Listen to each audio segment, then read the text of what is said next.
各位朋友們，最近國際新聞圈炸鍋了，川普終於拿出了他那份傳說中的俄烏和平協議，一份28條的超級大禮包。說實話，看完這份協議，我的第一反應是，這哥們兒是不是把寫房地產合同的習慣帶到國際外交上來了？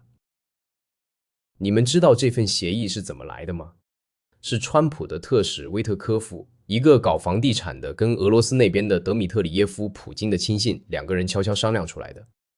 然後叫上國務卿盧比奧、女婿庫什納，幾個人一合計，28條成了。烏克蘭和歐洲，不好意思，你們是買家，不是中介，先在門外等着吧。澤連斯基是周四才收到這份文件的，美國陸軍部長德里斯科爾親自送過去的。你想想這個畫面，一個國家的命運是一個軍事官員帶着一疊紙飛過去遞給你的。澤連斯基當時的表情，我猜大概是那種笑不出來又不能哭的尷尬。好，我們來看看這28條到底寫了什麼。我給大家捋一捋重點，因為全念一遍的話，咱們今天這期節目得做到明年。首先是領土問題，克里米亞、盧甘斯克、頓涅茨克這3塊地方直接承認為事實上的俄羅斯領土，包括美國也承認。赫爾松和扎波羅熱呢，按現有控制線凍結，也就是俄羅斯占到哪兒算哪兒。更絕的來了，烏克蘭目前還控制着頓涅茨克州的一部分，協議要求烏軍撤出來，這塊地變成非軍事緩衝區，但是在國際法上承認屬於俄羅斯聯邦。你聽明白了嗎？烏克蘭不光要放棄已經被佔領的，還要交出自己還守着的。這就好比你家被人搶了3間房，人家說行，咱和解，你再把客廳也讓出來當公共區域，房產證上寫他名字。第二是軍事限制，烏克蘭軍隊被限制在60萬人以內。目前烏軍大概有80到85萬人，戰前只有25萬左右。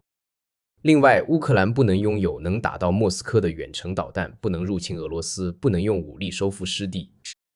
北約不能派兵進駐烏克蘭，歐洲戰鬥機只能部署在波蘭。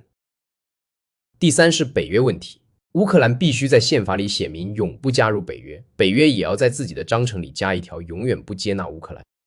要知道，烏克蘭現行憲法裡可是明確寫着要加入北約的，這是他們的國家目標。現在你讓人家把這條刪了，換成永遠不加入，這叫什麼？這叫把人家的夢想用法律釘死在棺材板上。第四是所謂的安全保障。協議說，如果俄羅斯再次入侵烏克蘭，美國和歐洲盟友會發起果斷的協調軍事反應，所有制裁恢復承認的領土也收回。聽起來不錯，對吧？但是有個前提條件，如果烏克蘭無故向莫斯科或聖彼得堡發射導彈，安全保障立刻失效。什麼叫無故？誰來定義無故？這個解釋空間大的可以開航母。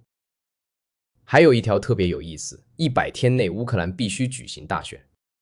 烏克蘭原本2024年初就該選舉的，因為戰爭延期了。澤連斯基是2019年當選的，任期早就超了。這一條款的潛台詞是什麼？就是要把澤連斯基換掉。而且100天搞選舉，在戰爭狀態下，這基本上是在請俄羅斯情報部門來攪渾水。當然，協議也不是全都是壞消息。烏克蘭可以加入歐盟，會有一個重建基金，投資科技、數據中心和人工智能。美國會幫烏克蘭重建天然氣基礎設施。另外，1000億美元的凍結俄羅斯資產會用於烏克蘭重建。俄羅斯會被重新接納進 G8， 制裁會逐步解除。最後一條也是最諷刺的一條，整個協議由一個和平委員會監督執行，主席是誰呢？唐納德 ·J· 川普總統本人。好，這就是28條的主要內容。現在我們來看看各方的反應。澤連斯基的表態是什麼？他說烏克蘭現在面臨最艱難的抉擇，要麼失去尊嚴，要麼失去關鍵夥伴，要麼接受這28條，要麼面對一個非常艱難的冬天。這話說得很克制，但你能感受到那種絕望。他還說會提出替代方案，會跟歐洲盟友商量。歐洲這邊炸了鍋，芬蘭總統斯圖布直接說，關於烏克蘭的事應該由烏克蘭來決定。關於歐洲的事不能沒有歐洲的參與。法國外長說和平不能是投降。英國、德國、意大利、荷蘭、西班牙、挪威等國領導人在 G20 峰會上發表聯合聲明，說這份協議可能讓烏克蘭在未來面臨被攻擊的風險。美國國內也不是鐵板一塊。共和黨參議員威克爾說，這份所謂的和平計劃有真正的問題，他高度懷疑它能帶來和平。前參議院共和黨領袖麥康奈爾更狠，他說，普京整整1年都在把川普總統當傻子耍。如果政府官員更關心討好普京而不是真正的和平，那總統應該換幾個顧問。前美國駐烏克蘭大使布林克直接說，這是一場災難，是讓莫斯科取得明確勝利。俄羅斯那邊呢，普京說這份方案可以作為最終和平協議的基礎，但前提是美國能說服烏克蘭和歐洲接受。你看，他都不用費勁去接受，因為這本來就是按他的意思寫的。最有意思的是一些專家的分析。戰爭研究所的評估是，這份協議裡沒有任何條款是俄羅斯在做出讓步的，接受俄羅斯的要求只會為俄羅斯未來再次侵略烏克蘭創造條件。莫斯科時報的前俄羅斯外交官分析說，這份方案雖然对俄羅斯很有利，但普京也不會接受，因為最後一條規定了川普當監督，普京不可能接受被人監督。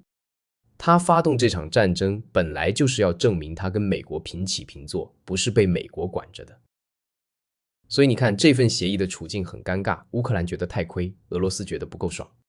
他的命運要麼是被改得面目全非，要麼就是直接進廢紙簍。川普本人倒是很有信心，他給了澤連斯基一個截止日期，感恩節之前答復，就是下周4。如果不答復呢？川普的原話是，那他可以繼續打他的小仗去。打他的小仗去，你品，你細品。這場造成幾十萬人死傷，讓整個歐洲安全秩序重塑的戰爭，在川普嘴裡是小仗。好，到這裡我們把事情都講清楚了。現在讓我來說點我自己的看法。這份協議讓我想起了1938年的慕尼黑協定。當時張伯倫拿着一紙文書回到倫敦，說他帶回了我們時代的和平。我們都知道後來發生了什麼。歷史不會簡單重複，但他喜歡押韻。川普的邏輯其實很簡單，烏克蘭在戰場上越來越吃力，美國不想無限期燒錢，那就趕緊收場。這是一種赤裸裸的現實主義，或者說是房地產商式的交易思維。這棟樓不賺錢了，止損出手，換下一個項目。問題是，國際秩序不是房地產。你今天告訴全世界，只要你有核武器，只要你夠狠，你就可以吞併鄰國的領土，事後還能體面下台，重返國際社會，制裁還給你解除了。那明天誰還會相信國際規則？台灣海峽怎麼辦？波羅的海三國怎麼辦？有人說川普是務實的，戰爭打不贏就該談判，總比繼續死人強。這話有道理，但問題是什麼樣的和平？一個讓侵略者得逞的和平，不是和平的開始，而是下一場戰爭的序曲。就像那句老話說的，如果你想要和平，那你得讓和平比戰爭更划算。這份協議告訴全世界的是，戰爭很划算。你看俄羅斯賺翻了。最諷刺的是什麼？川普競選時說他能在24小時內結束俄烏戰爭。現在他上台快1年了，戰爭還在打，他的和平方案被烏克蘭和歐洲拒絕，被自己黨內的參議員批評，甚至連俄羅斯都沒完全滿意。這大概就是現實給理想主義者，不對，是給交易型政客上的一課。有些事情不是你足夠自信就能搞定的，有些談判不是你藝術夠高就能贏的，因為對面坐的不是虧本甩賣的房東，而是一個願意用人命做籌碼的獨裁者。川普想當和平使者，想拿諾貝爾和平獎，這個心情我理解。但和平使者不是誰喊得響誰就能當的，和平的代價不應該只由受害者來承擔。好了，這就是今天的全部內容。我們下期再見，記得點讚、關注、打開小鈴鐺。如果你也對這份協議有什麼看法，歡迎在評論區告訴我。和平很重要，但什麼樣的和平更重要？咱們下期見。